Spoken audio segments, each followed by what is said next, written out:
Identical. अच्छा, इससे पहले सर रिकॉर्डिंग चालू कर दी।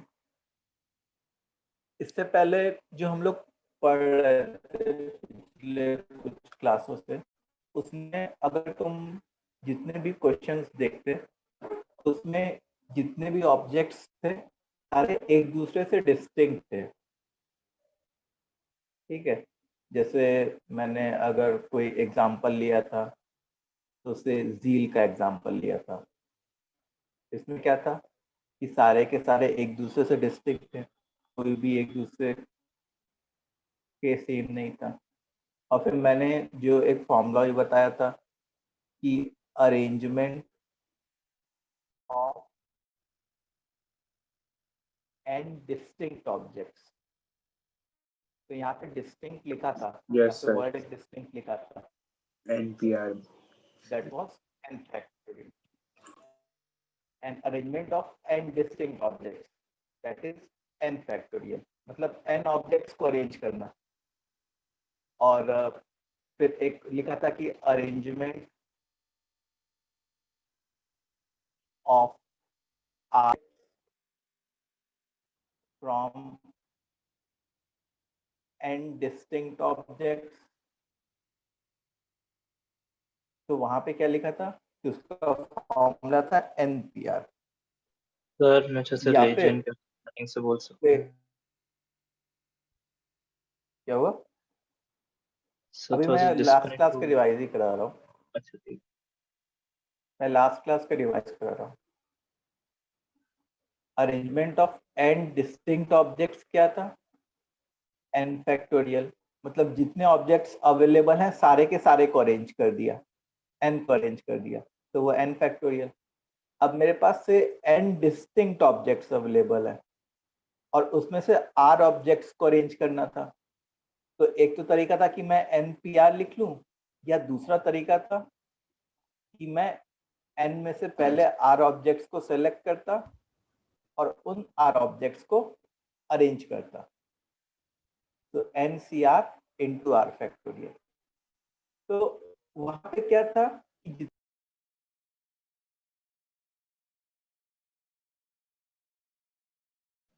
हेलो सर, आवाज नहीं आ रही है। Zero पर मैं lost बन गया।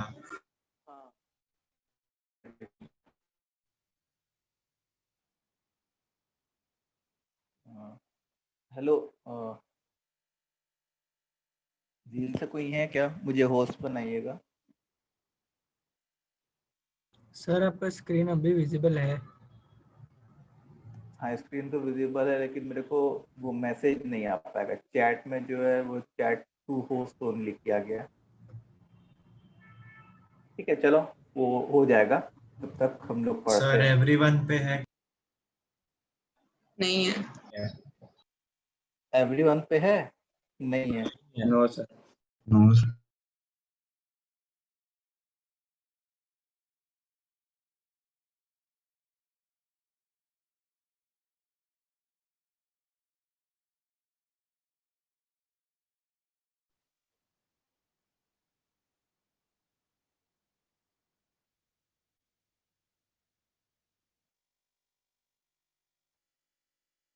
हाँ, तो उस समय हम लोग क्या पढ़ रहे थे? उस समय हम लोग पढ़ रहे थे कि ये जितने भी n ऑब्जेक्ट्स हैं, ये सारे के सारे क्या है, एक दूसरे से अलग अलग है, डिस्टिंक्ट है, कोई भी इनमें से एक जैसा नहीं है। अब हम लोग क्या पढ़ रहे हैं कि अब हम लोग पढ़ रहे हैं कि कुछ ऑब्जेक्ट्स उसमें से आइडेंटिकल हो सकते हैं। जैसे मान लो कि 5 ऑब्जेक्ट्स हैं अभी जो हम लोग पढ़ने जा रहे हैं। नाउ से आई हैव 5 ऑब्जेक्ट्स, और वो 5 ऑब्जेक्ट्स जैसे मान लो ऐसा है ए पी क्यू आर। वो जो 5 ऑब्जेक्ट्स है those are A P Q R. तो इसमें देखो, इसमें अगर तुम ऑब्जर्व करोगे तो इसमें 2 ऑब्जेक्ट्स जो हैं एक जैसे हैं, लेकिन अभी तक हम लोग जो पढ़ रहे थे उसमें सारे के सारे ऑब्जेक्ट्स अलग अलग होते थे। समझ में आया? तो अभी हम लोग कौन सा टॉपिक पढ़ने जा रहे हैं? Permutation of objects in which some objects are identical. कुछ ऑब्जेक्ट्स एक जैसे हैं। तो अब अगर कुछ ऑब्जेक्ट्स एक जैसे हों तो उसके वजह से जो नंबर ऑफ डिफरेंट अरेंजमेंट्स होता है ना, वो थोड़ा रिड्यूस हो जाता है। जैसे अगर तुम सोचो कि A1, A2 और P, जैसे ये तीन होते हैं हमारे पास, तो इनका अरेंजमेंट वैसे क्या होता? A1, A2, P, A1, P, A2, P, A1, A2, P, A2, A1, फिर A2, P, A1, A2, A1, P, ये 6 अरेंजमेंट्स होते हैं। अगर जैसे मान लो तीन लोग अलग अलग होते हैं, लेकिन अगर मान लो A1 और A2 सेम होते, आइडेंटिकल होते, वो लोग A और A ही होते से, तो यहाँ पे हम लोग को जहां जहां A1, A2 है सब जगह A और A रिप्लेस करना पड़ता। तो देखो जैसे ये A, ये A, P, ये A, ये P, ये A, P, A, A, P, A, A, A, P, A, A, A, P। तो इसमें वैसे दिखने में तो तुम लोग को 6 अरेंजमेंट्स लग रहे हैं, लेकिन इसमें अलग अलग टाइप के कितने अरेंजमेंट्स हैं? देखो एक AAP है, तीन ही है।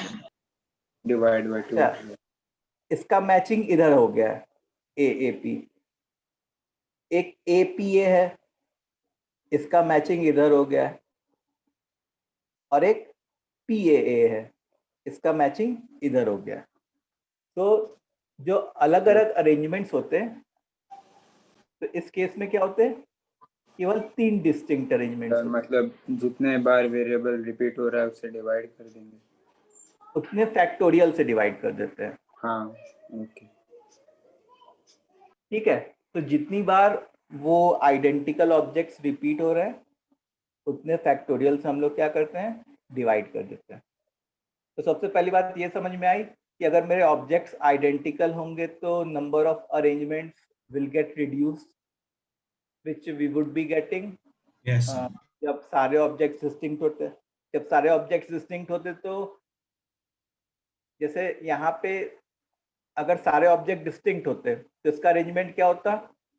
अगर सारे डिस्टिंक्ट होते तो 5 फैक्टोरियल। अब देखो इसमें अब 2 आइडेंटिकल है, 2 एक जैसे हैं, तो 2 फैक्टोरियल से डिवाइड कर दूंगा, तो इतने नंबर ऑफ अरेंजमेंट्स होते हैं, इतने नंबर ऑफ अरेंजमेंट्स होते हैं। चलो तो फैक्टोरियल से क्यों? एक मिनट को बताता हूँ।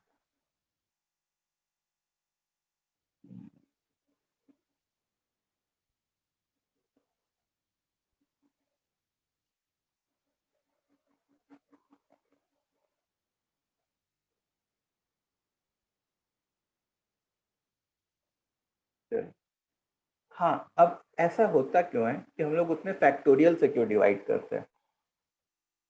एक्चुअल में होता क्या है कि जैसे ये जो 2 एलिमेंट्स है, सर हम उनको आपस में 2 फैक्टोरियल तरीकों से अरेंज कर सकते थे, बट वो सेम ही हाँ। आते तो उससे डिवाइड कर देते। हाँ, जैसे यहाँ पे जो जैसे AAP था, तो ऐसे अगर मैं 3 ऑब्जेक्ट समझता तो ये 3 फैक्टोरियल वेज से होता। Yes sir. हाँ, लेकिन अब इन 3 फैक्टोरियल वेज में क्या होता कि ये जो 2 एलिमेंट्स होते हैं आपस में कितने वेज से अरेंज हो सकते थे? 2 फैक्टोरियल वेज से अरेंज हो सकते थे। ये जो 2 एलिमेंट्स आपस होते में मतलब आपस में मतलब कि जैसे यहाँ पे देखो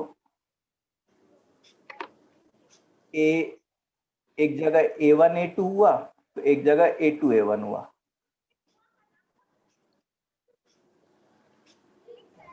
समझे? Yes. तो अब वो अरेंजमेंट तो एक तरीके से हम लोग को नलीफाई करना है, उतने अरेंजमेंट्स को हम लोग को, तो इसलिए उतने अरेंजमेंट से इतने फैक्टोरियल से डिवाइड कर देते हैं। सर फिर भी आपस में मतलब वो तीनों प्लेसेस में कैसे अरेंजमेंट? वो तुमको विजुअलाइज करने में थोड़ा दिक्कत होगा।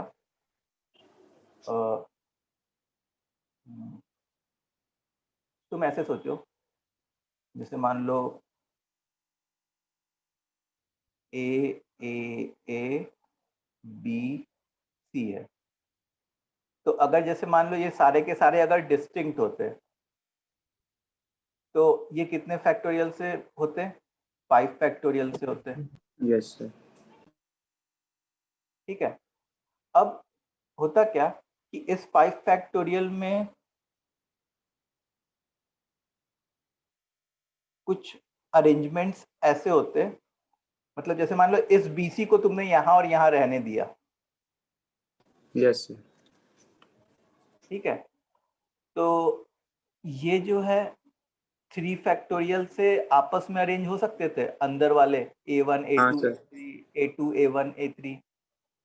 सर और उसमें उसको डिस्टिंक्ट लेना पड़ता ना पहले। हाँ, हो सकते तो हैं। हाँ, पहले हम लोग ने उसको डिस्टिंक्ट लिया, इसीलिए मैंने 5 फैक्टोरियल लिखा है। ठीक है, लेकिन फिर ध्यान आया कि नहीं यार, ये लोग तो क्या हो रहे हैं, रिपीट हो रहे हैं, थोड़े। रिपीट हो रहे हैं।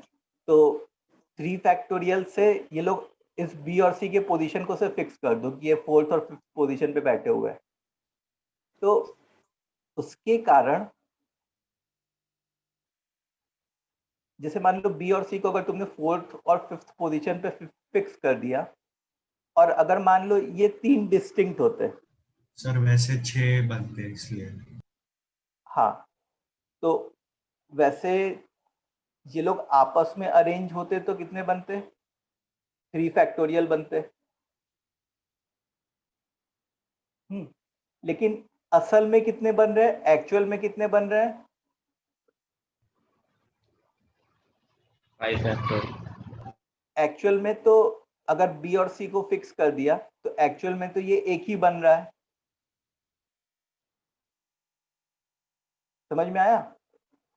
तो यूनिटरी मेथड के अकॉर्डिंग अगर तुम सोचो, अगर यूनिटरी मेथड लगाऊं, तो if all are distinct then I would be getting 5 factorial। लेकिन हर 3 फैक्टोरियल के कारण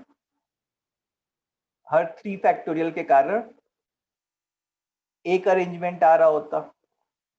हर 3 फैक्टोरियल के कारण क्या आ रहा होता? एक अरेंजमेंट आ रहा होता, जैसे इसके कारण। तो हर एक के कारण कितना आ रहा होता? एक तरीके से तुम यूनिटरी मेथड में सोचो तो 1/3 फैक्टोरियल अरेंजमेंट्स आ रहे होते हैं। तो अगर Okay, total sir. Arrangements 5 factorial होते तो उसके कारण कितना होता?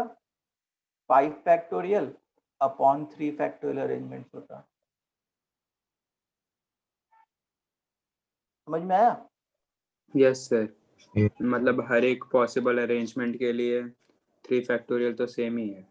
हाँ, हर एक पॉसिबल के लिए वो 3 फैक्टोरियल, हर एक 6 अरेंजमेंट्स के लिए या हर एक 3 फैक्टोरियल अरेंजमेंट्स के लिए आइडेंटिकल में arrangement एक ही अरेंजमेंट बन रहा है।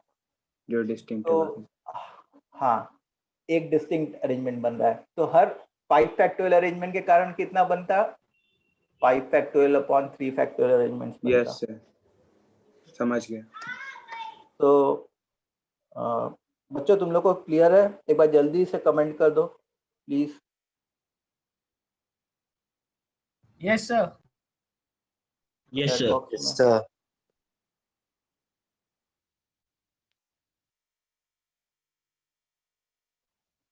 ओके, तो अब इसका एक छोटा सा फॉर्मल डेफिनेशन लिख लेते हैं। मतलब late there are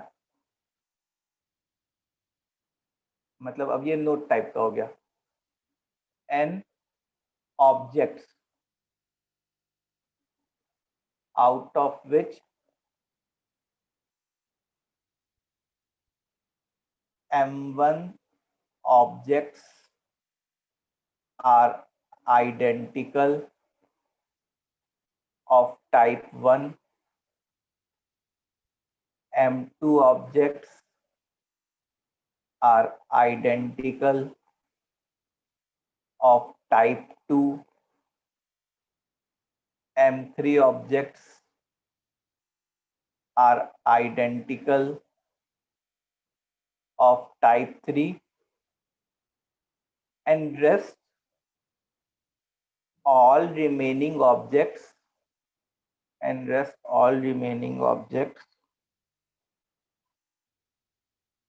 are distinct.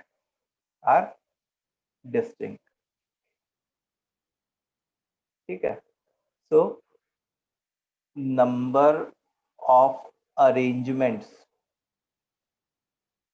in such cases will be, तो देखो ऊपर हम लोग क्या लिखते हैं, न्यूमरेटर में लिखते हैं कि ऊपर कितने ऑब्जेक्ट्स हैं, तो ऊपर इन्होंने बोल दिया है कि टोटल n ऑब्जेक्ट्स है. देखो मैंने यहाँ पे n डिस्टिंक्ट ऑब्जेक्ट्स नहीं लिखा है, n ऑब्जेक्ट्स है बस। n ऑब्जेक्ट्स लिखा है, क्योंकि n डिस्टिंक्ट ऑब्जेक्ट्स लिख देता तो फिर यहाँ पे आइडेंटिकल के चांसेस ही खत्म हो जाते, तो बस Yes, मैंने sir. n ऑब्जेक्ट्स लिखा है. तो n फैक्टोरियल होल अपॉन, देखो टाइप 1 मतलब जैसे a जो है वो m1 टाइम्स रिपीट हुआ है, तो m1 फैक्टोरियल. फिर टाइप 2 मतलब जैसे b है, b m2 टाइम्स रिपीट हुआ है, m2 फैक्टोरियल. और टाइप 3 मतलब से c है, m3 टाइम्स रिपीट हुआ है, तो m3 फैक्टोरियल.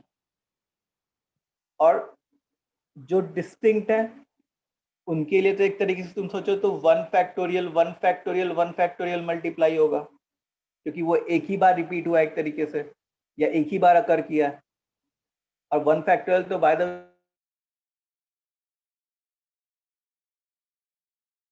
नहीं लिखते. सो जैसे अगर एक छोटा सा एग्जांपल, एकदम सिंपल सा एग्जांपल, कि जैसे गौरव है, ठीक है, गौरव नाम है. So number of arrangements using all the letters of above word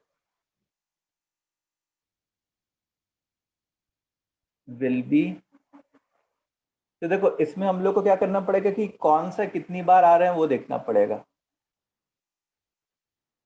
तो G कितनी बार आ रहा है, एक बार. देखो अब तुमको ऐसे प्रोसीड करना है, G एक बार लिखा काट दिया, A फिर कितनी बार आ रहा है, 2 बार आ रहा है, ये इससे तुम्हारा क्या होगा कि काउंटिंग कभी गलत नहीं होगी. U एक बार, R एक बार, V एक बार. तो टोटल कितने हैं, 1 2 3 4 5 6. तो नंबर ऑफ अरेंजमेंट्स क्या होंगे, 6 फैक्टोरियल. 6 होल अपॉन रिपीट ए ही हो रहा है बस 2 बार, तो होल अपॉन 2 फैक्टोरियल. और बाकी सब तो डिस्टिंक्ट है एक तरीके से, तो 6 फैक्टोरियल होल अपॉन 2 फैक्टोरियल, ये आंसर हो जाएगा. अंडरस्टूड. Yes, sir. 6 फैक्टोरियल तुमको याद है वो 720 होता है, 2 फैक्टोरियल 2 होता है, तो the answer will be 360. 360 answer हो जाएगा. चलो अब इसके बेसिस पे कुछ क्वेश्चंस कर लिए जाए हम लोग.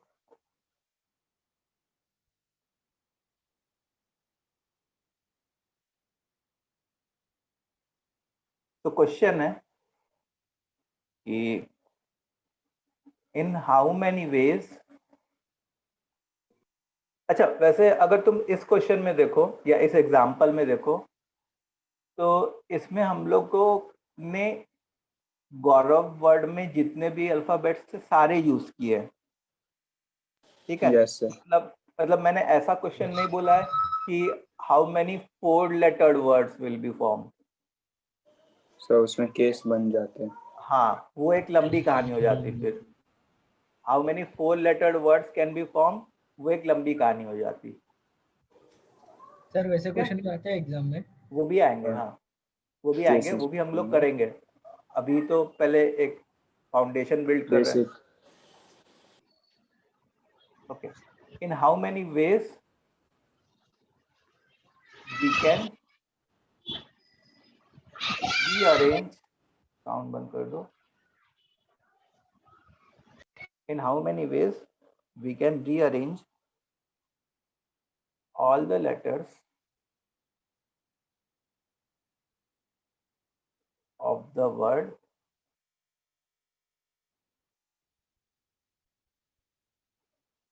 mathematics, of the word mathematics.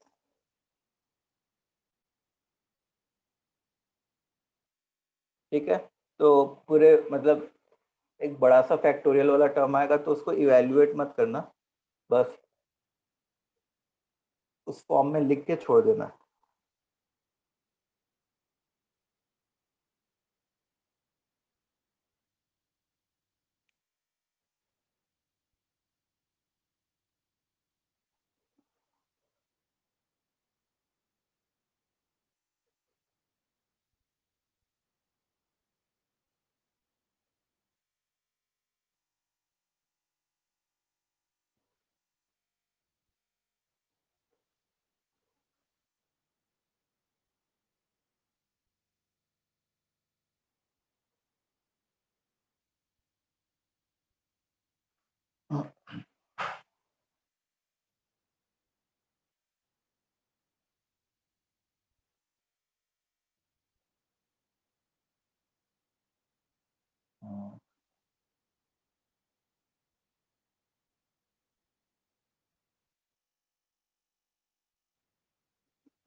Okay, बाकी लोग भी आंसर करो जल्दी जल्दी, इजी क्वेश्चन है।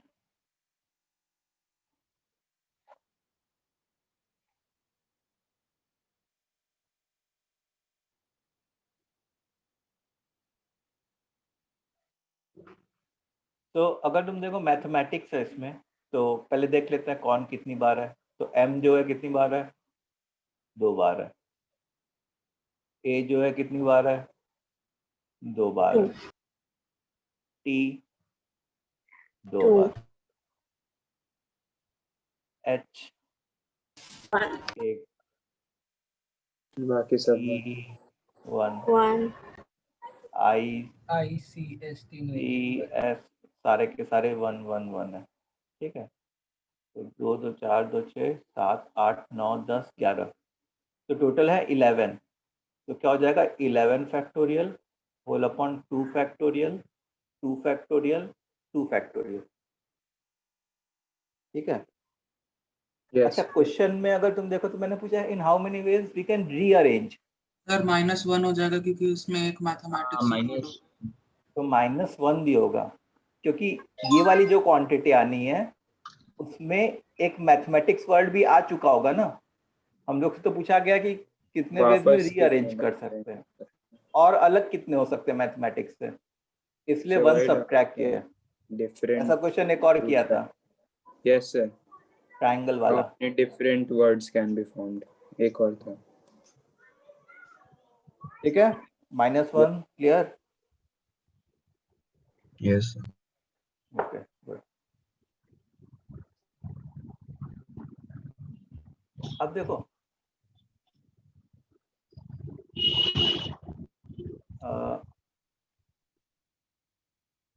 Time method and gap method, ठीक है। ये भी इसी का कंटिन्यूएशन है जो पढ़ रहे हैं अभी। तो एक बार पहले डेफिनेशन लिख लेते हैं, फिर उसके बाद I will explain. Time method क्या होता है कि it is use when some particular objects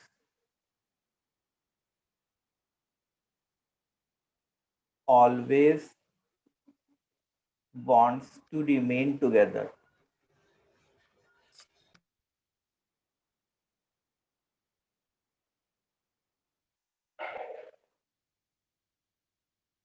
In this process, we tie those objects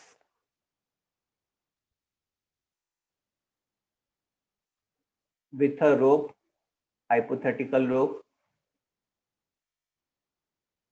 and treat it as single a object. single unit, a single object, जो भी कहो तुम, and treat it as a single unit, and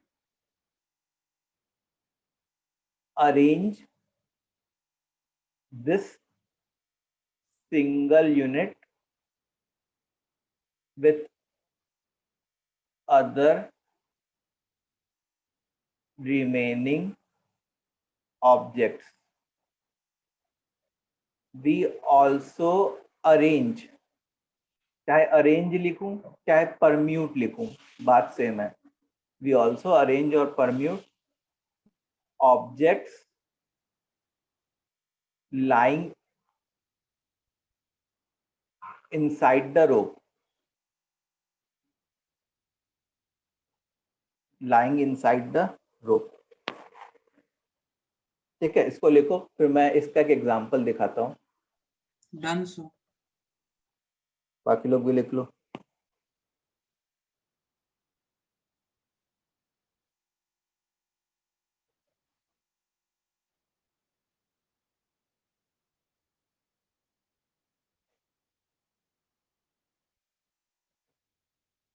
It as a single unit.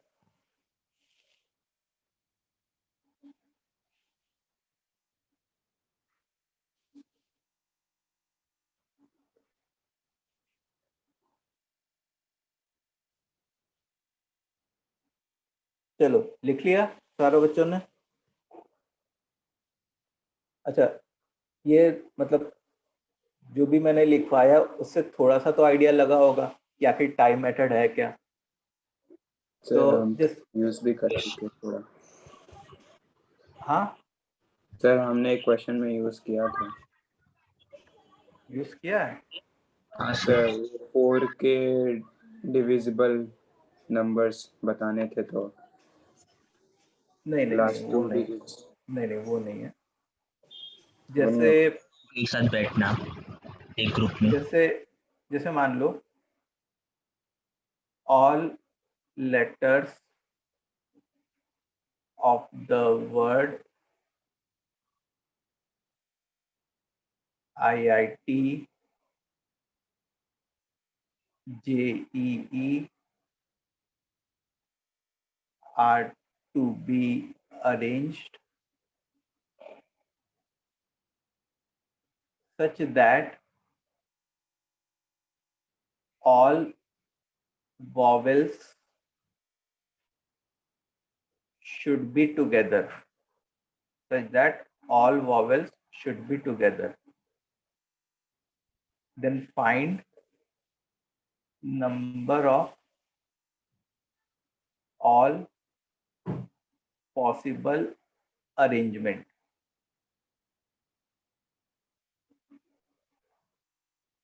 ठीक है. अब देखो इसमें क्या है, IIT JEE में हम लोग को सारे लेटर्स को अरेंज करना है, तो एकदम ध्यान से करना है. वॉवेल्स देखो, I 2 है, E 2 है, J 1 है, T 1 है.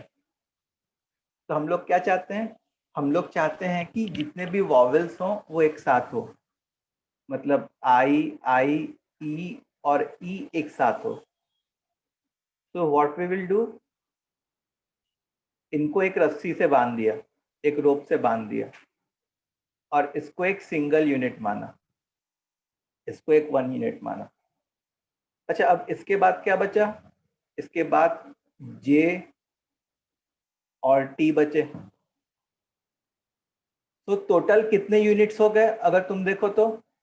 इसको मिला के 1 2 3 यूनिट्स। टोटल कितने यूनिट्स हो गए? 3 यूनिट्स। तो सबसे पहले क्या करेंगे हम लोग कि बाहर वाले जितने यूनिट्स हैं जो दिख रहे हैं उनको अरेंज करेंगे। तो नंबर ऑफ अरेंजमेंट्स जो है वो क्या होगा? 3 यूनिट्स को अरेंज किया। अच्छा, ये बताओ कि क्या ये तीनों के तीनों यूनिट्स अलग अलग हैं कि एक जैसे हैं? कुछ सिमिलैरिटी है क्या इन तीनों यूनिट्स में? अलग है सर। अलग है। एक यूनिट तो चार वाला भरा हुआ है, एक J है एक T है। तो इनको मैं कैसे अरेंज कर सकता था? 3 फैक्टोरियल वेज से। उसके बाद मैं क्या करता?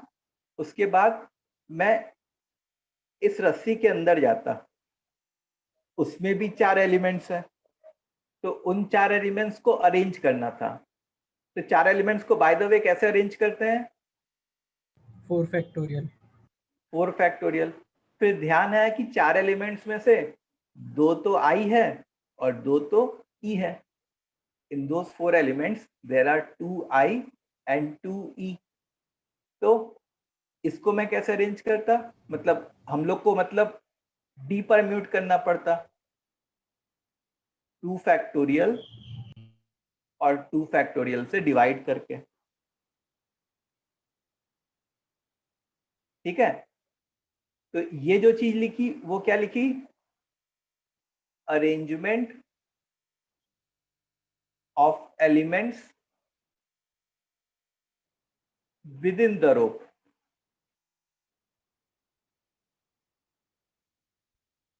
और ये जो लिखा वो क्या लिखा हम लोगों ने?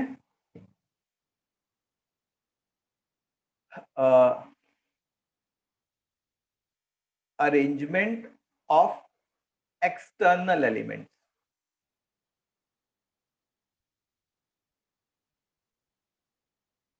ठीक है, तो इसको मैं क्या कहूंगा?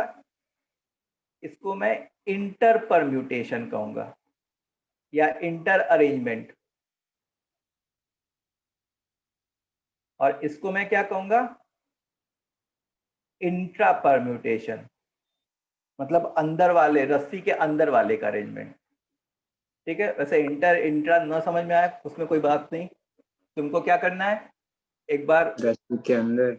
हाँ, एक बार रस्सी के अंदर अरेंजमेंट करना है और एक बार रस्सी को सिंगल यूनिट मान के अरेंजमेंट करना है बाहर वालों के साथ। तो इसको इवेल्युएट करोगे तो कुछ हम नंबर आ जाएगा। कितना आएगा? 4 फैक्टोरियल 24, 36 आ जाएगा। तो ये क्या आ जाएगा? 36। तो हमारा आंसर क्या हो जाएगा? 36। समझ में आया?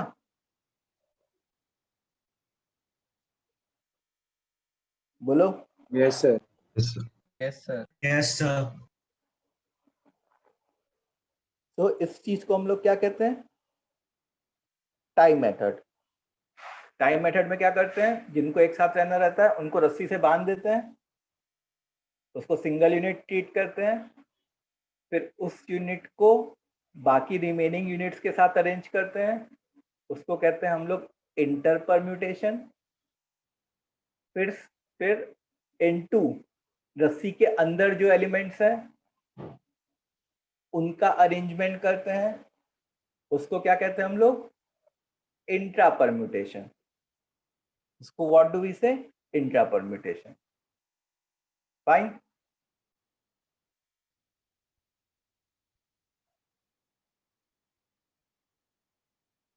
ओके, अब बारी आती है किसकी? गैप मेथड की। तो अब एक बार गैप मेथड सीख लेते हैं, और गैप मेथड सीखने के बाद फिर उसके बाद we will be doing questions which involves both time method and gap method.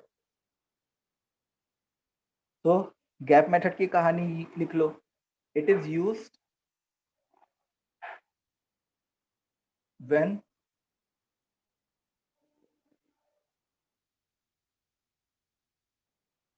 some group of people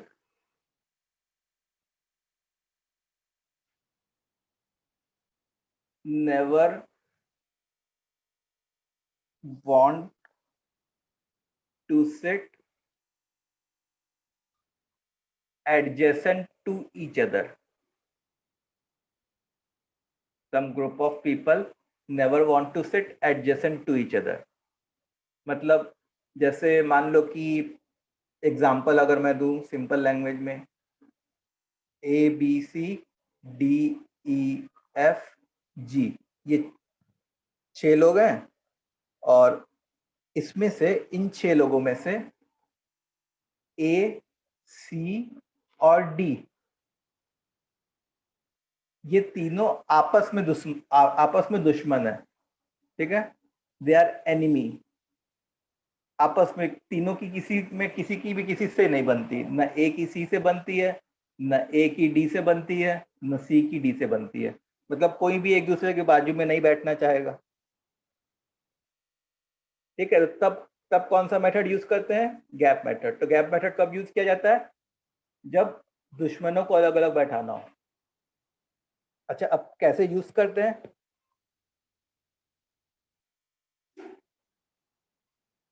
to find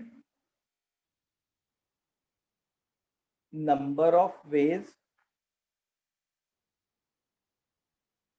in such cases first remove bijection those से objects, नहीं, not bijection, those objects who don't want to remain together, ठीक है। पहले जैसे ए C D है ना, तो A B C D E F G कितने हुए? 7 लोग हुए। तो उसमें से इन 3 लोग को ए सी डी को पहले बाहर निकाल दिया कि भाई तुम लोग पहले बाहर निकलो। To find the number of ways in such cases first we remove those objects who don't want to remain together, ठीक है। देन सर बाकियों को अरेंज करके उनके बीच में गैप्स करके और फिर सिलेक्ट कर सकते हैं कि कितने तरीकों से अपने फिल कर सकते हैं उसके बीच में। हाँ, right. Then we arrange the remaining objects, ठीक है। Then we arrange the remaining objects. जैसे बी, इसमें कौन बचा? बी ई एफ जी, इनको अरेंज कर दिया, ठीक है। After that we make those people कौन से दोज पीपल? जिनको साथ साथ नहीं बैठना था, to sit in the gap formed by the other people, मतलब जिनको बैठा दिया था, जिनको कोई दिक्कत नहीं थी। तो मतलब अगर समझाना चाहें तो A B C D, sir थोड़ा सा ऊपर कीजिए ना। हाँ करता हूँ, एक बार एक्सप्लेन कर लूँ।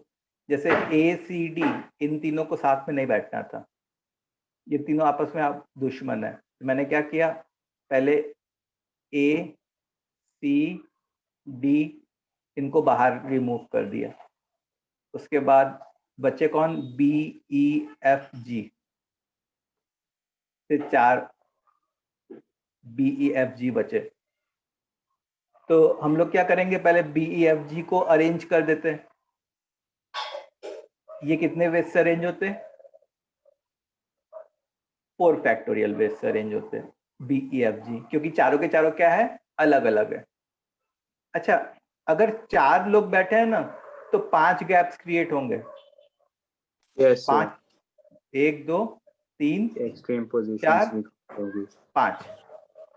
अब तुम सोचो कि इन 5 पोजीशंस में मैं अगर किसी भी 3 को बैठा दूं,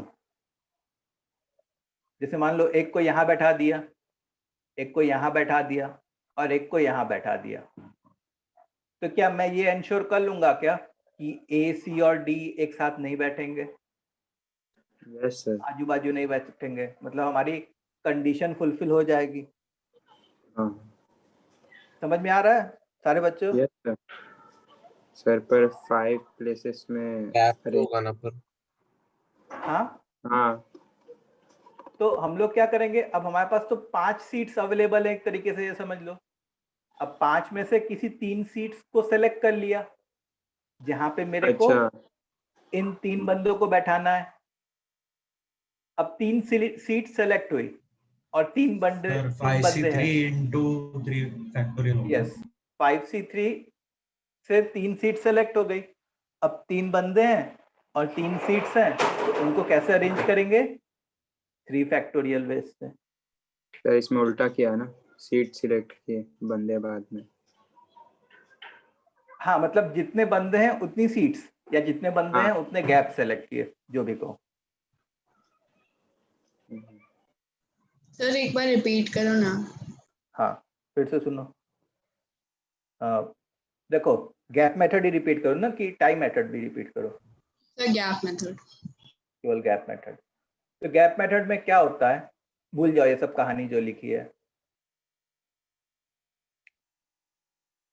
जैसे मान लो कि वही से गौरव नाम है, हाँ, और इसमें जो है vowels should not be together, ऐसे चाहिए हम लोग को। What we want, vowels should not be together.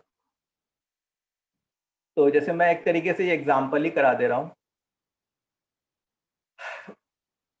तो अब क्या क्या है, अगर तुम सारों की काउंटिंग करो तो ए 2 बार है, यू 1 बार है, जी 1, आर 1, वी 1 है।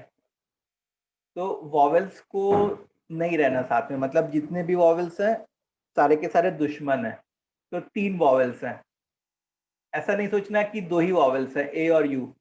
ए 2 बार रिपीट हो रहा है तो 3 है, तो तीनों के तीनों को बाहर भेज दिया।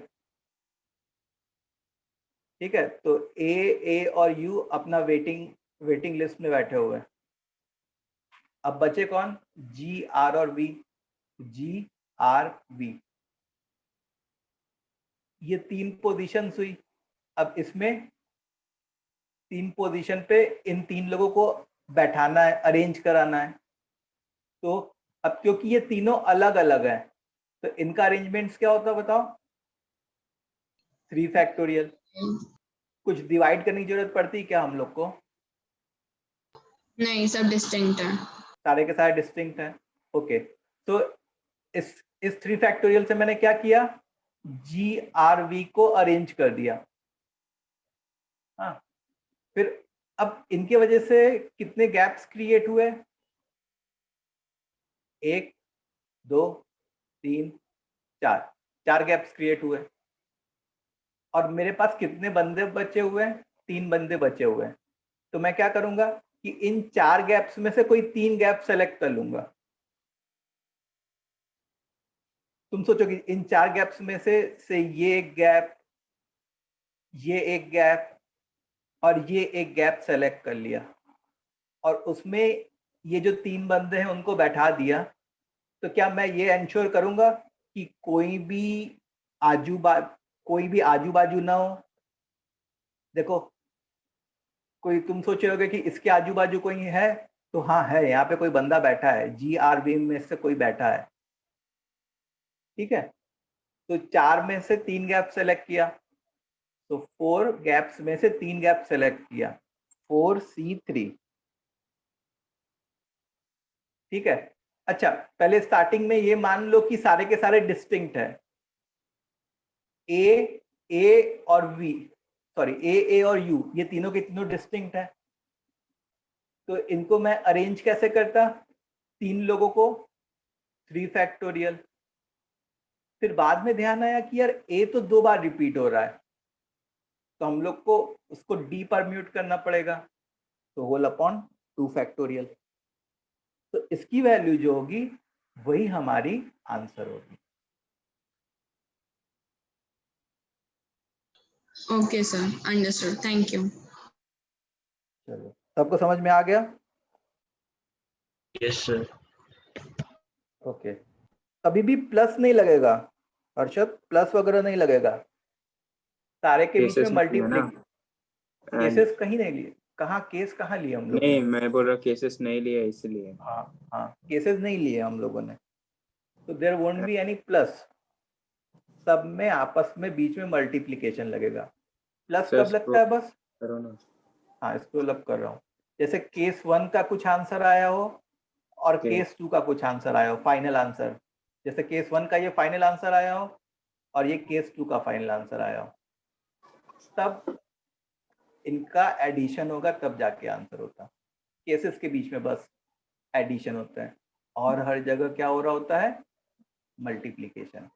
सर इसमें वो नंबर्स फिर गैप से ज्यादा नहीं हो सकते ना? हाँ, इसमें जो है नंबर्स जो है वो गैप से ज्यादा नहीं हो सकते। हाँ, ऊपर कहाँ पे ऊपर करूं? सर बस सर नहीं सर, नीचे नीचे वो कहानी। सर ये सेकंड और थर्ड पॉइंट जो लिखा है ना वो। बस सर। ये ऊपर भी जाऊं मैं? नहीं नो सर, सर, सर बस ये इतना देखना है। ठीक है, चलो।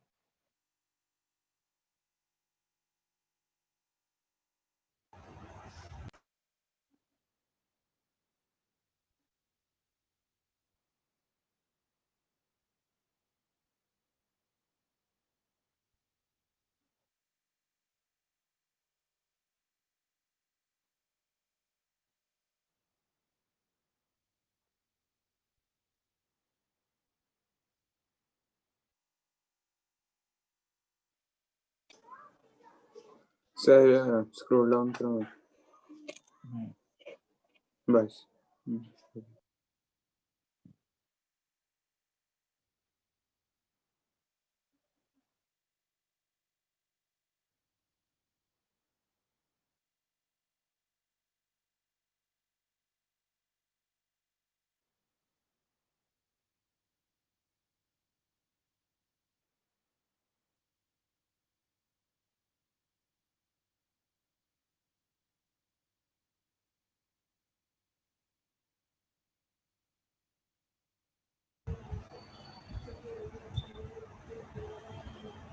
डन।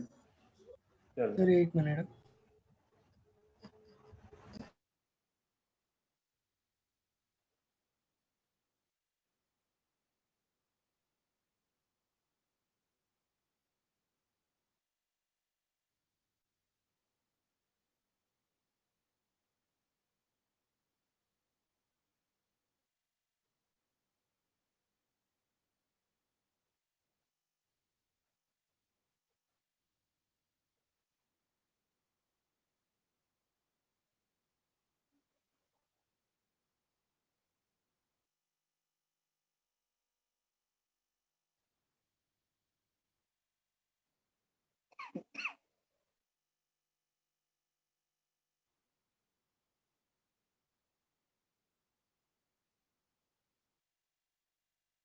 सर इसके सॉल्यूशन में लास्ट में जो 3 फैक्टोरियल बाई 2 फैक्टोरियल है वो बस हमें जो 2a है उसके लिए चाहिए, राइट? हाँ, 2a आया है, उसकी वजह से 2 फैक्टोरियल से डिवाइड किया।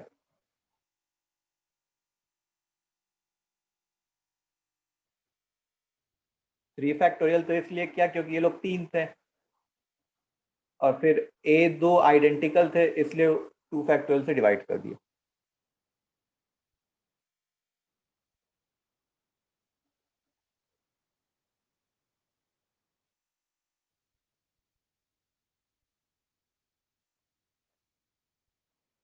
ठीक है, चलो अब क्वेश्चन करते हैं।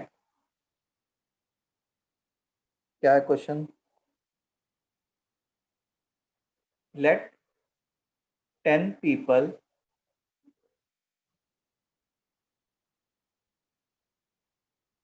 be made are made to sit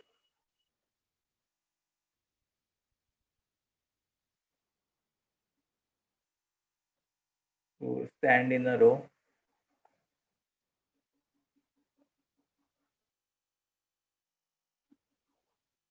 find possible number of ways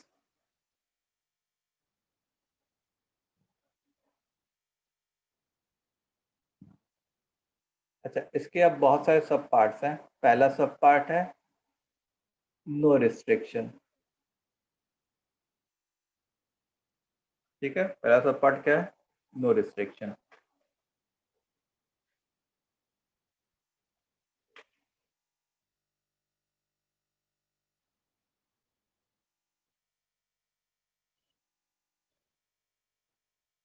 sir दूसरा। पहला पार्ट करो उसके बाद दूसरा। पहला पार्ट बहुत इजी है, 10 Yes, लोगों sir. को बैठाना है 10 फैक्टोरियल। 10 फैक्टोरियल। तो 10 लोगों को अगर तुमको बैठाना है विदाउट एनी रिस्ट्रिक्शन तो वो क्या हो जाएगा? 10 फैक्टर। 10 देखो फैक्टर। देखो ये क्वेश्चन 10 पीपल्स हैं, 10 लोग हैं, तो इसका मतलब सारे के सारे ऑब्जेक्ट्स डिस्टिंक्ट हैं, ये समझ लो। हमको तुरंत समझ में आ गया कि ऑल 10 ऑब्जेक्ट्स आर डिस्टिंक्ट। तो इसमें वो जो फैक्टोरियल से डिवाइड करने वाला टेंशन होता है वो इस क्वेश्चन में नहीं रहेगा, Yes, sir. क्योंकि सारे के सारे ऑब्जेक्ट्स क्या होने हैं? डिस्टिंक्ट। Distinct. अच्छा, इसका बी पार्ट लिखेंगे। बी पार्ट है कि two particular people A and B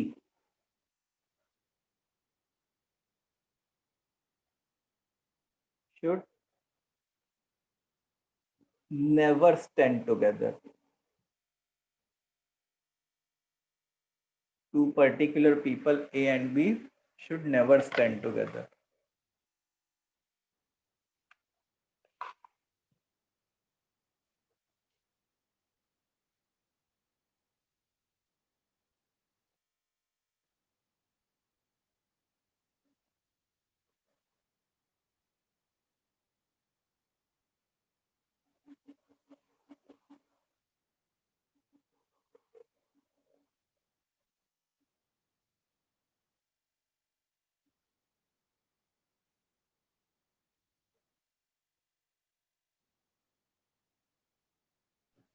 sir जब दो लोगों का ही हमें रहता है जैसे बी वाले सब पार्ट में, तब हम बाइजेक्शन से भी इजीली कर सकते हैं ना? हाँ हाँ, दोनों हाँ का हाँ, अगर दो वाले होते हैं तो पेयर सर वो बना 3 में नहीं कर सकते क्योंकि उसमें बहुत प्रो केसेस टाइप रहेगा, वो तो नहीं कर सकते, बट 2 हाँ, के लिए हाँ। हम लोग कर सकते हैं। 2 के लिए कर सकते हैं। सर कौन सा मेथड बोल रहे हो आप? कौन सा मेथड से? बाइजेक्शन वाला मेथड कि दोनों को रूप से बांधेंगे फिर। Total minus A and B standing together. Unfavourable. Unfavourable, ये अनफेवरेबल है। अपना फेवरेबल जैसे ये है ना, ए और B should never stand together, तो total minus A and B standing together. ऐसे भी कर सकते हैं, या दूसरा तरीका क्या है? Gap method. Sir gap method. Gap method use कर लिया।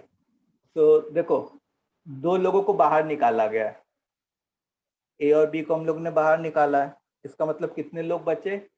8 लोग बचे। 3 4 5 6 7 8। तो 8 लोग को अरेंज कर दिया पहले, 8 फैक्टोरियल। अच्छा, 8 लोग कितने गैप्स क्रिएट करेंगे? 9 गैप्स क्रिएट करेंगे। ये याद रखो कि जितने लोग हैं उससे एक ज्यादा गैप क्रिएट होगा। n+1। तो 9 गैप्स में इन 2 लोगों को बैठाना है। तो सबसे पहले 9 गैप्स में 2 गैप्स को सेलेक्ट करना पड़ेगा, 9C2। तो से ये 2 गैप्स सेलेक्ट हो गए। अब इन 2 गैप्स में ए और बी को बैठाना है, तो इनटू 2 फैक्टोरियल।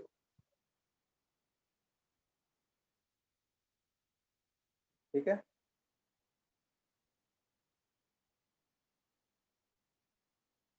सी पार्ट देख लो।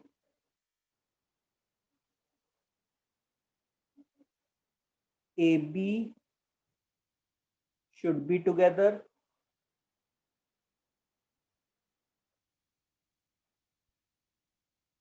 CD should be together,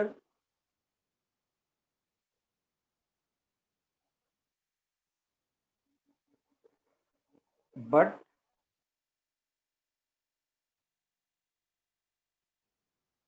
AB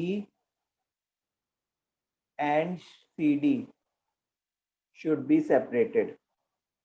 मतलब ये कुछ ऐसी बात हो रही है कि एक गैंग है AB वाले का, एक दूसरा गैंग है CD वाले का, दोनों एक दूसरे के दुश्मन। तो दोनों एक दूसरे के दुश्मन होंगे, और जो गैंग वाले हैं वो लोग तो साथ में बैठेंगे ही। तो इसमें हम लोग को टाई बना के गैप करने का है ना? हाँ,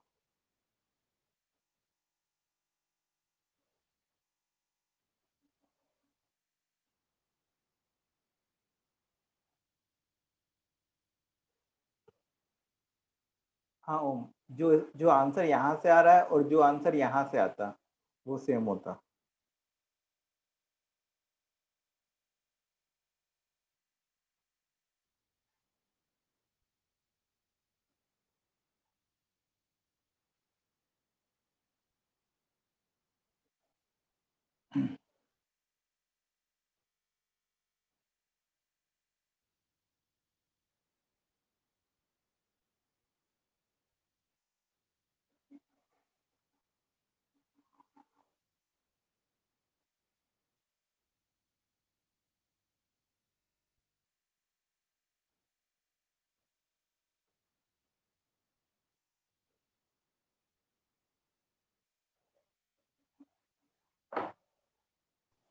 डन सर।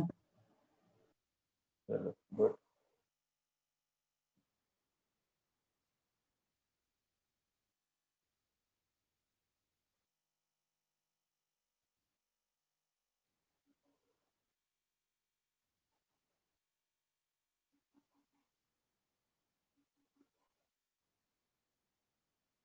चलो आंसर लिखो अपना, सब लोग जो भी आंसर आया तुम लोग का।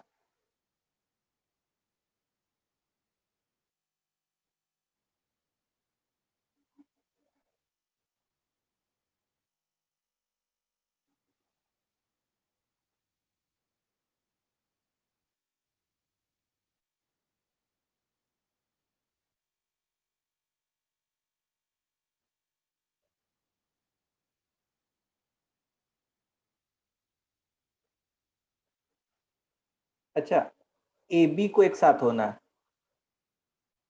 तो जिनको एक साथ होना है उसको एक सिंगल यूनिट बना दिया। CD को भी एक साथ होना है, इसको भी एक सिंगल यूनिट बना दिया। ठीक है, लेकिन इन दोनों को साथ साथ नहीं होना है, इन दोनों यूनिट्स को साथ साथ नहीं होना है, मतलब ये दोनों यूनिट्स बाहर का रास्ता देख लिए पहले तो। ठीक है, तो अब बचे कितने लोग? 6 लोग। 6 लोग बचे। 2 3 4 5 6। तो पहले मैं क्या करता कि जो 6 लोग बाकी के बचे हैं उनको अरेंज करता 6 फैक्टोरियल। फैक्टोरियल वे से। फिर 6 लोग जो है कितने गैप्स क्रिएट करते हैं? 7 गैप्स क्रिएट करता है। 7। तो 7 में से कोई 2 गैप सेलेक्ट कर लेता, यस सर। और उन 2 गैप्स में एक सर वो गैप में आपस इसको में भी बना 2 देता। फैक्टोरियल तरीकों से हो हाँ। सकते हैं। नो, 7 में से किसी 2 गैप को सेलेक्ट करता, जैसे मान लो एक गैप ये सेलेक्ट हुआ, एक गैप ये सेलेक्ट हुआ, तो उसमें इनको बैठाया, तो ये लोग बैठेंगे कैसे? 2 फैक्टोरियल वेज से। अब रस्सी के अंदर अरेंज करने की बारी है, तो इस रस्सी के अंदर जो है 2 लोग हैं, तो वो किस ये तरीके भी से 2 अरेंज हो सकते हैं? फैक्टोरियल। और इस रस्सी के अंदर भी 2 लोग हैं, तो वो किस तरीके से अरेंज हो सकते हैं? Into 2 factorial. समझ में आया? ये सारे के सारे 2 फैक्टोरियल्स किस लिए आए? 2 रोप के अंदर के अरेंज करने की वजह से। हाँ, देखो ये और 6 2 फैक्टोरियल gaps के मतलब बीच में। Arrangement of 6 remaining person. ठीक है, ये 7C2 मतलब selecting 2 gaps out of 7 gaps. फिर ये 2 फैक्टोरियल का किस लिए है? Arrangement of 2 units U1 and U2। जैसे मान लो ये यूनिट 1 है और ये यूनिट 2 है, ये 2 फैक्टोरियल किस लिए है? Arrangement of elements inside unit 1। ऐसे ही ये 2 फैक्टोरियल किस लिए है? Arrangement inside unit 2। सर समझ में आ गया? वो जो दो थे तो 7C2 क्यों आया? 7C4 आ सकता है ना? नहीं, हम लोग को तो इन यूनिट्स को बैठाना है उस गैप में। तो सही किया था।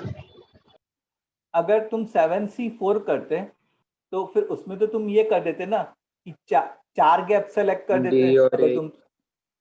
तुम 7C4 अगर कर देते 1 2 3 4 5 6 7, ये 7 गैप्स है मान लो, तो तुम अगर 4 गैप सेलेक्ट कर लेते और 4 लोग को बैठा देते तो क्या तुम्हारे A और B साथ में रहते क्या?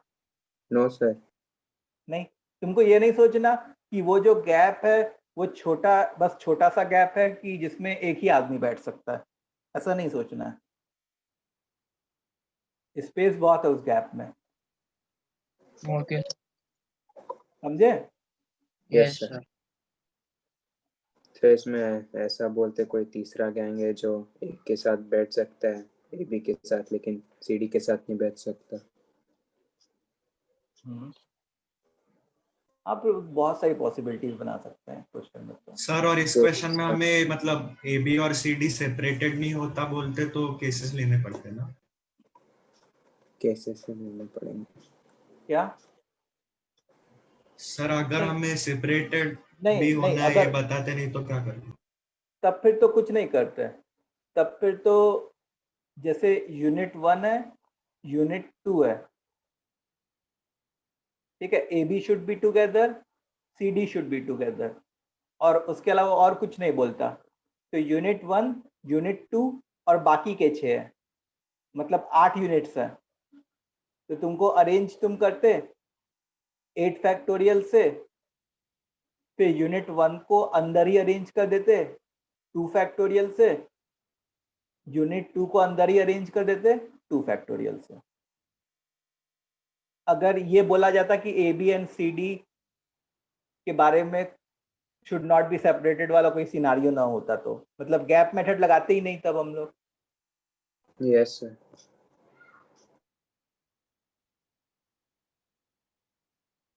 समझे? हेलो? Yes sir. नहीं, जिसको डाउट था उससे पूछ रहा हूँ मैं। क्या नाम है? श्रेयांश नाम है ना? सर मोहित शायद। नहीं, डाउट किसको था? सर मोहित को था शायद। तो मोहित को था।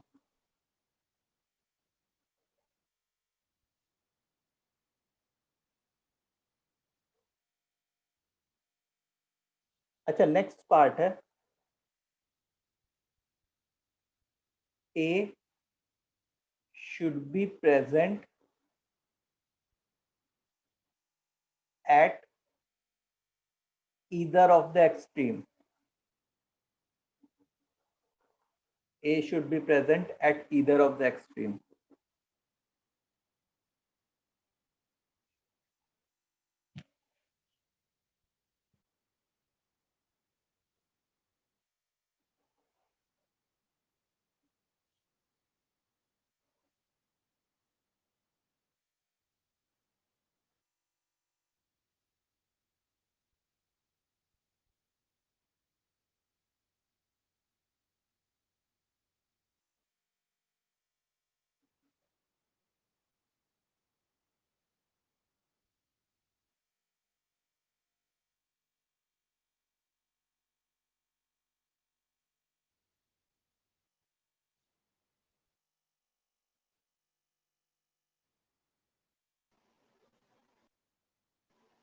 सर आप वो सेपरेटेड नहीं होता तो क्या करते हो, उसका क्या बोल रहे हैं? मेरा लैपटॉप ही शट डाउन हो गया था।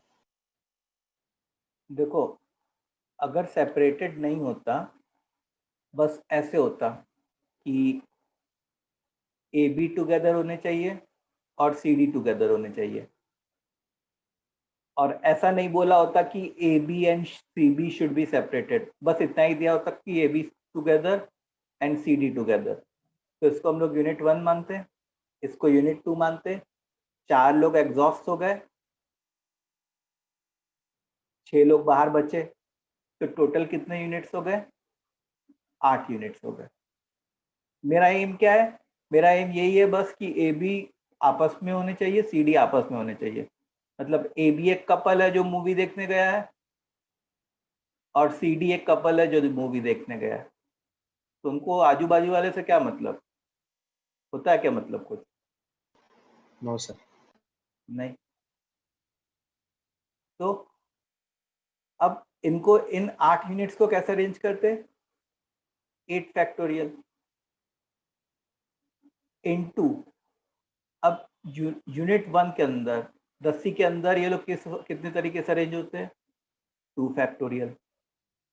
इस रस्सी के अंदर ये लोग कितने तरीके से अरेंज होते हैं? 2 फैक्टोरियल। तो ये आंसर होता हमारा। Okay sir. ठीक है।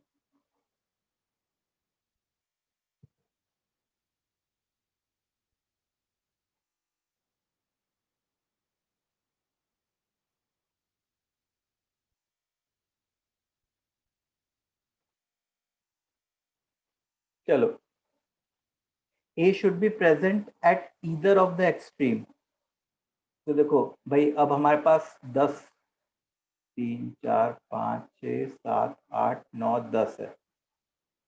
तो ए को या तो यहाँ होना है। ठीक है। तो पहले ए क्या करता? इन 2 सीट्स में से कोई एक सीट चूज कर लेता, और केस C1। ठीक है, या तो केस बना के तुम कर लो, या तो डायरेक्टली कर सकते हो कि इन 2 केस में से किसी एक सीट को चूज कर लेता, 2C1। जैसे मान लो यहाँ पे बैठ गया है, फिर उसके बाद बाकी के 9 लोगों को यहाँ पे बैठा दिया, 9 फैक्टोरियल। तो 2C1 into 9 factorial. Sir 2 combination क्यों लेंगे सर? 2C1 2C1 मतलब कि 2 सीट्स में से एक सीट को सेलेक्ट करना, selecting 1 seat out of 2 extreme seat. ठीक है। या तुम ऐसे भी सोच सकते हो, जैसे अल्टरनेटिव मेथड से, कि केस 1 मैंने ऐसे ले लिया कि यहाँ पे ए को बैठा दिया, वाला समझ में आया। तो ये 9 फैक्टोरियल हो जाएगा। या फिर केस 2 में यहाँ पे ए को बैठा दिया, तो ये भी 9 फैक्टोरियल हो जाएगा। दोनों और को केसेस आपस में क्या होते हैं? ऐड हो जाते हैं। 9 फैक्टोरियल प्लस 9 फैक्टोरियल, तो वो क्या बन जाता है? 2 इंटू 9 फैक्टोरियल। और यहाँ से भी क्या आता? 2C1 into 9 factorial. अगर आइदर ऑफ द एजेस के बदले अगर बोलते सिर्फ कि at the edge, at the extreme, तो फिर 9 फैक्टोरियल सी होता ना? क्या 2 इंटू 9 फैक्टोरियल ही होता? क्वेश्चन सेम ही होता फिर भी। सेम क्वेश्चन, तब भी उसका मीनिंग सेम होता है ना। एक्सट्रीम तो दोनों आते हैं ना, वही। ये भी एक्सट्रीम आता है, ये भी एक्सट्रीम आता है। अगर ये बोल देता कि A should be present at the left most extreme, तो एक ही। तब तुम्हारा केवल 9 फैक्टोरियल होता। सर अगर बोलते कि ए या तो मिडल में या फिर एक्सट्रीम्स में, तो कैसे करते? क्या? या तो मिडल में, मिडल मोस्ट में, या फिर एक्सट्रीम में, एक ही पोजीशन। मिडल में मतलब बिटवीन, यहाँ पे कहीं। नो सर, 5th और 6th पोजीशन पे।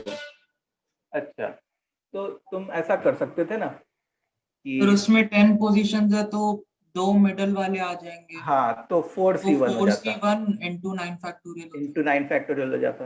देखो 1 2, जैसे जो तुम्हारा क्वेश्चन है, 3 4 5 6 7 8 9 10।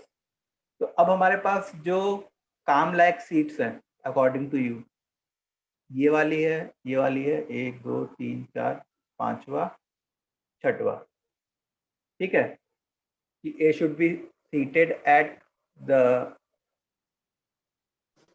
मिडल और एक्सट्रीम। मिडिल और एक्सट्रीम। तो पहले क्या करता, ए जो है 4 में से एक सीट को सेलेक्ट कर देता और उसी पे बैठ जाता। अच्छा, कोई सोचता होगा कि सर जब 4C2 लिखते हैं तब 2 फैक्टोरियल से मल्टीप्लाई करते हैं, और जब 4C1 लिखते हैं तब ऐसे ही लिख देते हैं। क्योंकि मैं अगर 1 फैक्टोरियल से मल्टीप्लाई भी करूं तो वो तो वही रहेगा ना। एक आदमी तो को मैं 4C2 अरेंज, में 2 फैक्टोरियल से मल्टीप्लाई क्यों करेंगे? मतलब 4 में से 2 सीट सेलेक्ट करके फिर दोनों को बैठाने के लिए अरेंज करते थे। अच्छा, 2 का पेयर ग्रुप वाले की बात कर रहे हो? हाँ सर मतलब इस क्वेश्चन में भी 1 फैक्टोरियल है ना, हमने लिखा नहीं है तो। हाँ हाँ हाँ, 1 फैक्टोरियल है। उसको बताने की जरूरत भी नहीं है। उसको बताना मतलब तुमने यार, तुमने ऐसे सोचो हाँ, पर कि अगर नीचे 2 आया इसलिए फिर एक बंदा है और उसको एक सीट सेलेक्ट कर लिए मैंने उसके लिए, तो हाँ। उसको बैठाने के कितने तरीके होंगे? एक ही होगा। मैंने अगर सीट सेलेक्ट कर ली है तो उसको हाँ बैठाने के सर। कितने तरीके होंगे? जैसे तुम हॉल में गए, अकेले गए हॉल में, तुमको टिकट वाले ने एक टिकट दे दी, तो तुमको बैठने के कितने तरीके होंगे? एक ही तरीका एक। होगा जो सीट नंबर लिखा हुआ है। अब तुमसे 2 कपल गए, 2 टिकट खरीदे, तो तुम लोग को बैठने के कितने तरीके होंगे? 4C2 नहीं, दो टिकट्स उसने दे दिए हैं, 2 टिकट्स दे दिए हैं कि भाई ये और ये टिकट आपकी है, तो तुमको बैठने के कितने तरीके होंगे? 2 फैक्टोरियल। अच्छा, ओके सर। बॉय गर्ल या गर्ल बॉय, ठीक है। Yes sir. तो जब भी एक ऑब्जेक्ट को सेलेक्ट करते हैं और उसको बैठाना रहता है, तो उसको अरेंज करने का तो एक ही तरीका होगा ना। तो 4 में से एक सीट मैंने सेलेक्ट कर ली, जैसे मान लो ये वाली सीट सेलेक्ट हो जाती, तो यहीं पे वो आदमी बैठ भी जाता, ना नुकुल थोड़े करता उसमें। अब बाकी की 9 सीट्स बची हुई है, बाकी के 9 लोग बैठ जाएंगे, तो इंटू 9 फैक्टोरियल, ठीक है। समझ में आया? तो ये कोई एक अदर एग्जांपल था।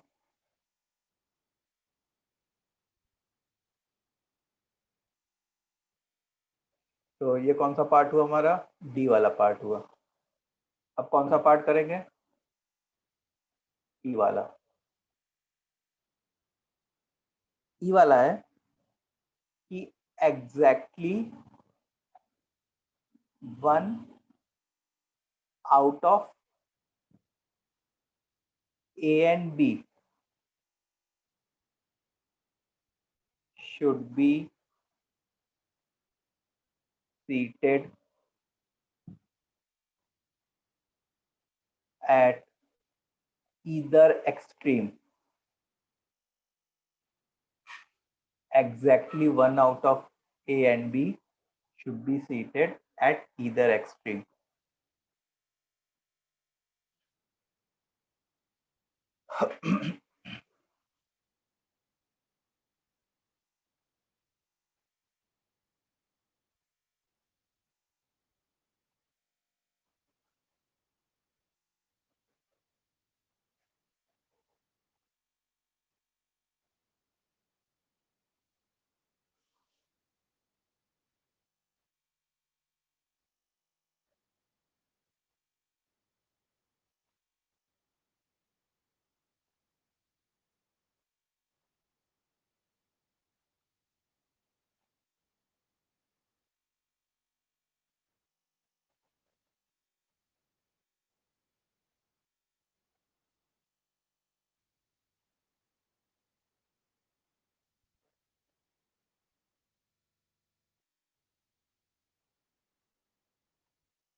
हाँ हर्षद, सही समझा।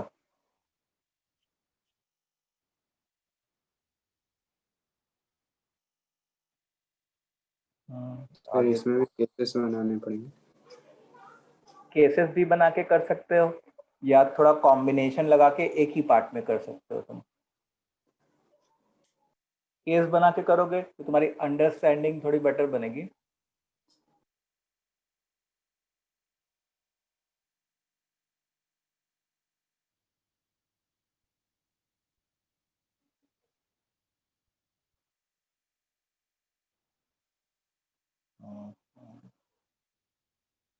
नहीं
देखो मतलब क्या बोला क्या गया इस क्वेश्चन में, क्या बोला गया है 1 2 3 4 5 6 7 8 9 10 कि अगर मान लो ए बैठ गया, जैसे यहाँ पे ए बैठ गया तो यहाँ पे बी नहीं बैठ सकता है।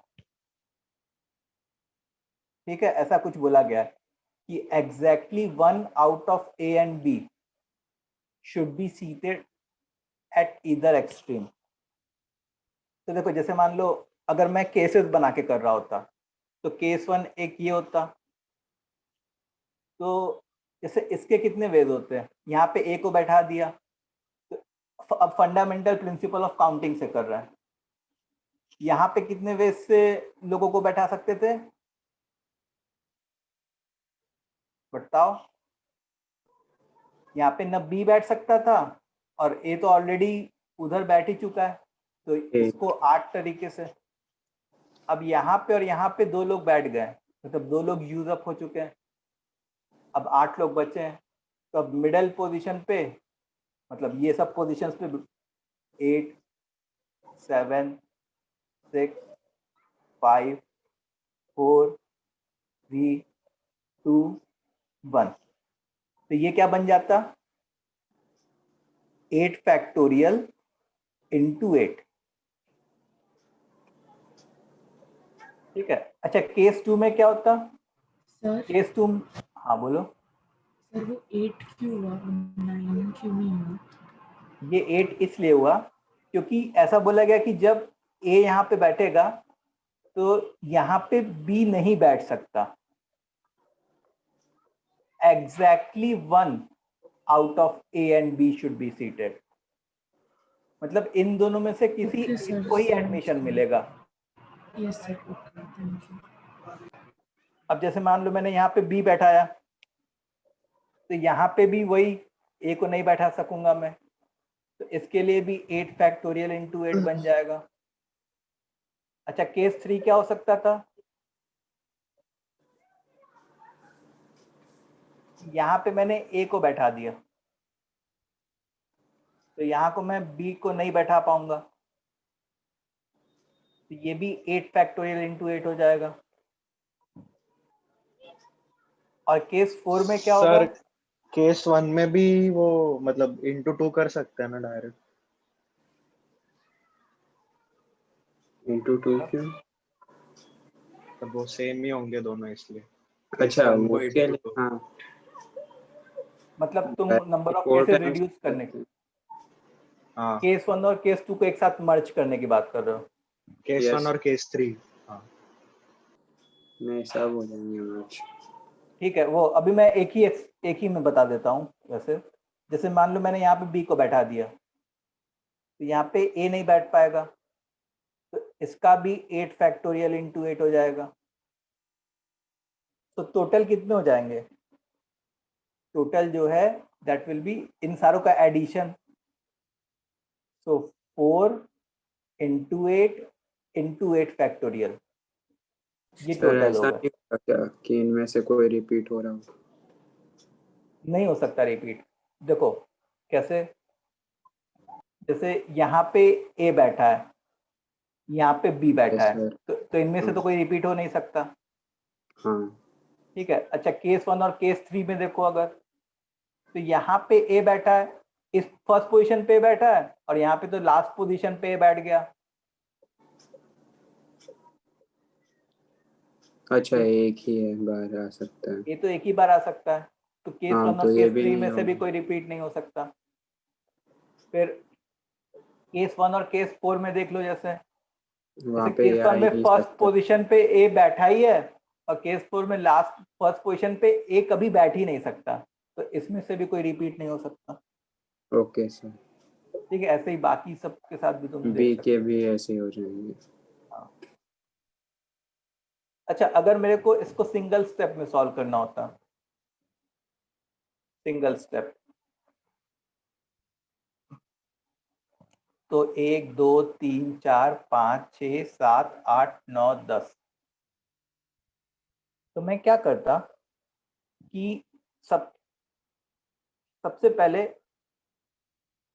दो में से किसी एक बंदे को सेलेक्ट किया होता, ए और बी में से किसी एक बंदे को सेलेक्ट किया होता, 2C1, मतलब selecting 1 out of A and B into 2C1। फिर से ये 2C1 क्यों लिखा कि ये जो दो एक्सट्रीम सीट्स है, इसमें से उनमें किसी से चूज कर एक सीट को सेलेक्ट कर लिया। ओके। तो selecting 1 seat out of 2 extreme. तो अब इससे क्या हुआ, जैसे मान लो इधर से ए सेलेक्ट आ गया, सेलेक्ट होके आ गया, और इधर से लेफ्ट मोस्ट सीट सेलेक्ट होके आ गई, तो वहां पे बैठा देता मैं ए को, तो ए यहाँ पे बैठ गया। अब यहाँ पे अगर ए बैठ गया, तो यहाँ पे तो बी बैठ नहीं पाएगा, तो यहाँ पे कितने वेज होते हैं? 8 वेज होते हैं।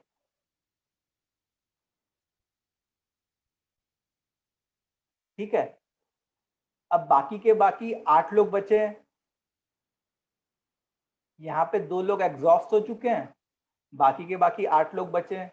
तो इन 8 लोग को कैसे अरेंज करेंगे 8 प्लेसेस पे? Into 8 factorial. तो देखो 2C1 into 2C1, 4 into 8 into 8 factorial, ये अपना आंसर हुआ।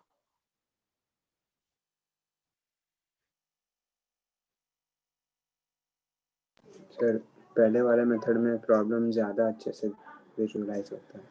हाँ, पहले वाले मेथड में प्रॉब्लम ज़्यादा अच्छे से विजुअलाइज होता है, लेकिन दूसरा वाला मेथड जो है वो टाइम कम होता है। हाँ, जल्दी सर मैंने कैलकुलेट पिछले करने वाले में। से ही किया, लेकिन उसमें जो 8 फैक्टोरियल इंटू 8 है ना, उसके बदले मैंने खाली 9 फैक्टोरियल किया। हाँ, तो तुमने ये सोचा कि मेरा काम ए को यहाँ पे बैठाना है, तुमने ये नहीं सोचा कि मेरे को बी को भी यहाँ पे बैठने नहीं दिया। हाँ सर। सर मैंने सोचा रिपीट होगा, माइनस कर दिया। सो सेकेंड मेथड समझ में आया? Yes sir. स्टूडेंट्स जल्दी जल्दी कमेंट करो, सेकेंड मेथड क्लियर है? सर वो सिलेक्टिंग 2C1 वापस बता दूं? देखो 2C1 का क्या मतलब है कि ए और बी में से किसी एक को सेलेक्ट किया। हाँ। एक पर मतलब इस 2C1 में से एक पर्सन सेलेक्ट हुआ, इस 2C1 में से कोई दो में से एक सीट सेलेक्ट हुई, ठीक है, Yes. एक पर्सन सेलेक्ट हो गया फॉर एग्जांपल, और एक लेफ्ट मोस्ट सीट सेलेक्ट हो गई, तो इस पर्सन को इस सीट पे बैठा दिया, एक को लेफ्ट मोस्ट सीट पे बैठा दिया, फिर बाकी को अरेंज करा दिया उस हिसाब से। Okay, sir.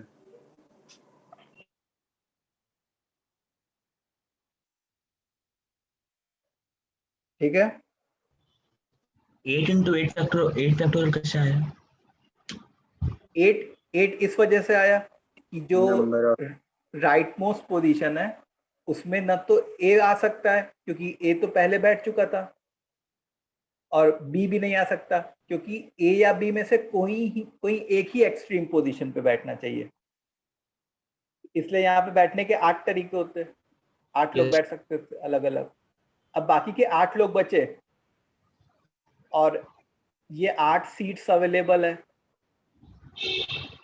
तो 8 लोग को अरेंज करने के कितने तरीके होते हैं विदाउट एनी डिस्ट्रैक्शन?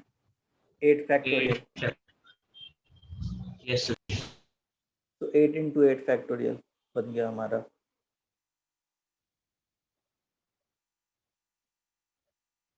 ठीक है, यस सर। तो समझ में आ रहा है सबको? सर ये 2C1 वाला वापस बताओ ना, 2C1 कैसे आया? सर वो सेकंड मेथड में सर मेहनत कम लगता है पर सर गलती और हो सकती है ना। हाँ, मेहनत कम लगती है लेकिन गलती के चांसेस बढ़ते हैं, तो तुमको इसमें मास्टरी हासिल करनी होगी with practice, with question practice वो हासिल होगी। देखो ये 2C1 क्या होगा? ये 2C1 होगा कि selecting one out of A and B, दो में से किसी एक को सेलेक्ट करना।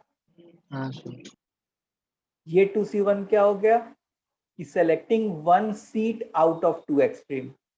देखो हम लोग को दो पर्सन में से एक पर्सन को भी सेलेक्ट करना है और दो एक्सट्रीम सीट्स में से किसी एक एक्सट्रीम सीट को भी सेलेक्ट करना है, इसलिए 2C1 into 2C1 लिखा। Okay sir, thank you. ठीक है, चलो तो हाँ, आज मैं होमवर्क क्वेश्चन देता हूँ। आज होमवर्क क्वेश्चन में क्या है कि जो तुम लोग को शीट दी थी वो वाली उसको परम्यूटेशन पूरा वाली, attempt कर। उसको पूरा कर लेना आप। ठीक है, और कल मेरा क्लास है, डाउट क्लास है, कल है ना शायद? हाँ सर, तो जेई लेवल के लेवल 2 करेगा। शीट जो कल दी है जो उसको डाउट कर। भी बच गए थे। कल बायनॉमियल थ्योरम के जे लेवल 2 ना। कल जो है जो शीट दिया है, मतलब कल जो है मैं इसके थोड़े और क्वेश्चंस कराऊंगा। एक तरह से पीएनसी का प्रैक्टिस। हाँ, पीएमसी का प्रैक्टिस टाइप का कराऊंगा। कल फ्राइडे है ना? हाँ, तो सर ये आज किया ये आने वाला है पार्ट टेस्ट में? हाँ, सर कितने बजे है? टाइम टेबल में 3 to 6 लिखा है। Okay sir.